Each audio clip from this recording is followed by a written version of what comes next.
クリスマス前のレジから現金が消えた。確認された不足は3000ドル超だぜ。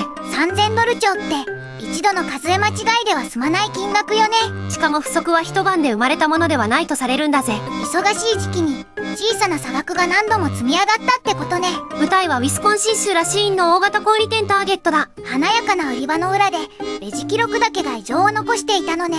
店側が記録を遡ると現金不足は複数回あったとされたぜ。1回の数え間違いじゃなかったってことなの？そうだ。期間は2014年12月23日から翌年3月8日までだ。クリスマス直前から約2ヶ月半も続いた疑いなのね。不足額の記録と店内映像が別々の点を1本の線に変えたぜ。数字だけで決めつけず映像と照らしたことが重要なのね。2015年3月10日、警察が店舗へ出動したと報じられた。警備担当者が映像と取引の記録を警察へ示したのね。そこで浮かんだのは単純な釣り線ミスとは違う操作だったぜ。レジの操作そのものが持ち出しに使われた疑いなの？告発状に基づく報道は2つの手口を伝えているんだ。現金を直接取る方法と取引を利用する方法ってことね。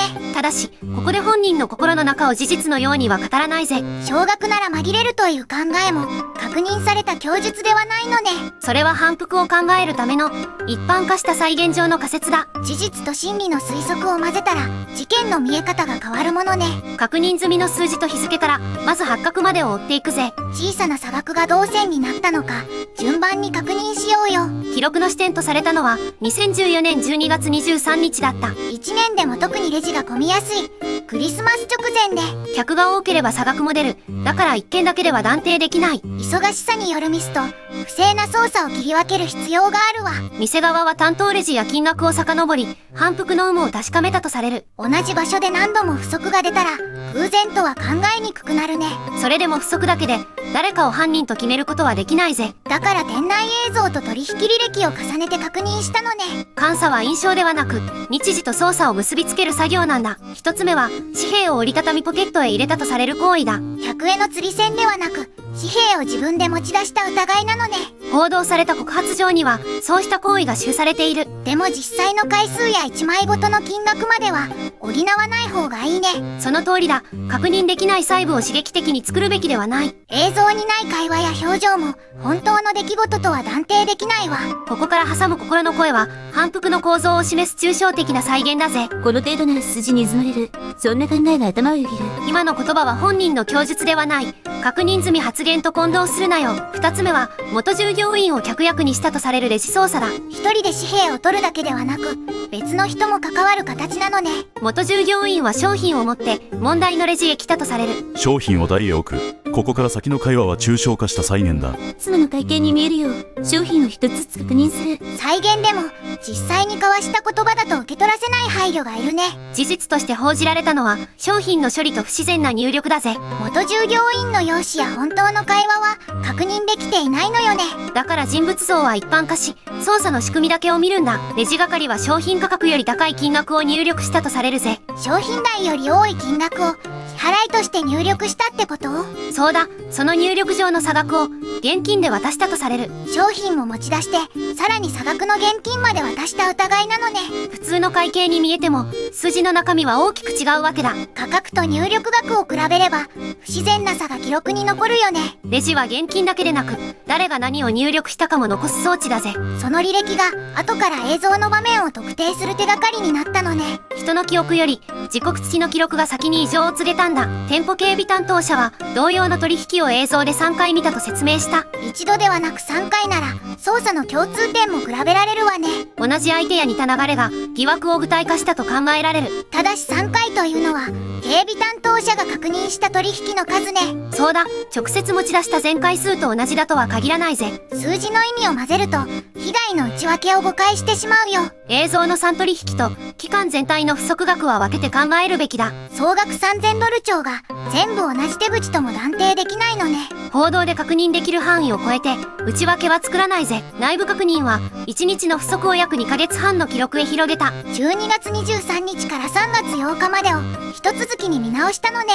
その結果、当該レジの不足は3000ドルを超えたとされた。1回なら小さくても反復すれば金額も証拠も積み上がるわ。日別の差額は点だが、担当と操作を重ねれば1000になるぜ。その線は映像で確かめてようやく警察へ説明できるのね。店側の確認は思い込みを記録へ置き換える段階だった。同僚の噂ではなく保存された資料で判断した点が大事よ。繁忙期ほど記録の意味は後になって重くなるんだぜ。2015年3月10日、警察は店舗で説明を受けたとされる。不足が最後に確認された3月8日から2日後なのね。警備担当者は映像と取引の流れを警察へ伝えたという。ここでも警察の判断と店側の説明は分けてみるべきね。告発状に基づく報道はその後の供述も伝えているぜ。本人が認めたとされる部分と店の推計を区別するのね。本人は自ら盗んだ現金が合計約1000ドルだと認めたとされる。店舗全体の不足3000ドル超とは同じ金額ではないんだ。ここを混同せず、次は行為が広がった背景を考えるぜ。告発状によれば、本人は家賃と食費が必要だったと話した。生活の切迫を警察へ説明したとされているのね。だが理由の説明と行為を許す免罪符は別物だぜ。苦しい事情があっても他人の現金や商品は取れないわ。困窮している人が犯罪へ向かうと一般化してもいけない。同じ事情でも不正を選ばず助けを求める人は大勢いるよ。見るべきは貧困ではなく判断が崩れていく段階なんだ。背景への理解と行為への責任を同時に考える必要があるね。同情か断罪かの二択では反復の仕組みを見失うぜ。最初の段階は生活上の切迫感だったと整理できる。次に一度だけという例外を自分へ許してしまうのね。そして発覚しない経験が危険な学習へ変わることがある。何も言われなかったから平気だと判断をずらすわけね。少額なら発覚しないという言葉は本人の確認済み発言ではない。会社は困らないという考えも一般化した合理化の例ね。ここからの心の声も構造を示すための抽象的な再現だ。今日も何も言われなかった。次も同じだと思いたくなる。この再現は真偽の仮説であり、実在人物の言葉ではないぜ。反復が始まると一度目の抵抗感は薄れやすくなる。やった回数が増えるほど戻る判断も難しくなるわね。隠す対象が増え、正直に話した時の損失も大きく感じる。だから次の不正で前の不正まで追いたくなるのかな。一般論としてはあり得るが、本件の内心とは断定しないぜ。確認できるのは持ち出しと不自然な取引が続いた点ね。本人はクリスマス頃から現金を取ったと認めたとされる。始まりの時期もレジ不足の記録と重なっているのね。自ら盗んだ現金については合計約1000ドルとの供述だ。さらに本人は元従業員に商品を持ち出させたと供述した。その機会は2回あったと報道された告発状にあるのね。自分だけの行為から他人を巻き込む形へ広がったわけだ。追い詰められていても同僚まで巻き込んだら戻れないわ。切迫感、一度目の例外か、未発覚、反復、巻き込みだ。一気に悪人へ変わる話ではなく判断が段階的に崩れるのね。だから最初の小さな例外を見逃さない仕組みが必要なんだ。本人の良心だけに任せず職場側にも止める手順がいるよ。信用は気持ちだけでなく確認できる運用で守るものだぜ。店内映像と不足記録は警備担当者から警察へ渡ったとされる。日々の内部資料が刑事手続きに関わる資料へ変わったのね。本人は事業所内窃盗の罪1件で訴追されたと報じられた。対象金額は2500ドル超5000ドル以下の区分なのね。ただし訴追は有罪判決が確定したという意味ではないぜ。疑いを裁判で問う段階と罪が確定した段階は別だものね。事件を語る側もその境界を越えて断定してはいけない。金額が大きく見えても手続き上の立場は正確に伝えるべきね。一度の持ち出しではなく複数の記録が期間と総額を広げた。毎日任せていたレジがある日から監査対象へ変わるのね。店にとって失われたのは現金と商品だけではないぜ。同じ場所で働く人同士の信用まで確認し直すことになるわ。無関係な従業員も操作履歴や手順の確認を受ける。一人の不正が職場全体の負担へ広がるのは重いね。だから内部監査は処罰だけでなく信頼を立て直す作業でもある。疑いと事実を当てなければ別の人まで傷つけてしまうわ。解雇されたかどうかは今回の確認資料では断定できない。最終的な有罪判決や量刑も確認できていないのよね。賠償額についても事実のように数字を補うことはしないぜ。生活を守るつもりが仕事と信用まで危うくした疑いなのね。警察の身体装着映像も本件の映像だと確認できていない。提供元や撮影日時がわからない映像は使わない方がいいわ。似た映像を混ぜれば別人や別事件を結びつけかねない。わからない部分をわからないまま残すことも記録の責任ね。本件ではレジ不足の内部確認と店内映像が発覚の中心だった。でも差額が出た人をすぐ犯人扱いしてはいけないわ。まず日時、金額、担当レジ、操作の種類を正確に残すんだ。返品や取り消し、金額訂正の履歴も一緒に確認するのね。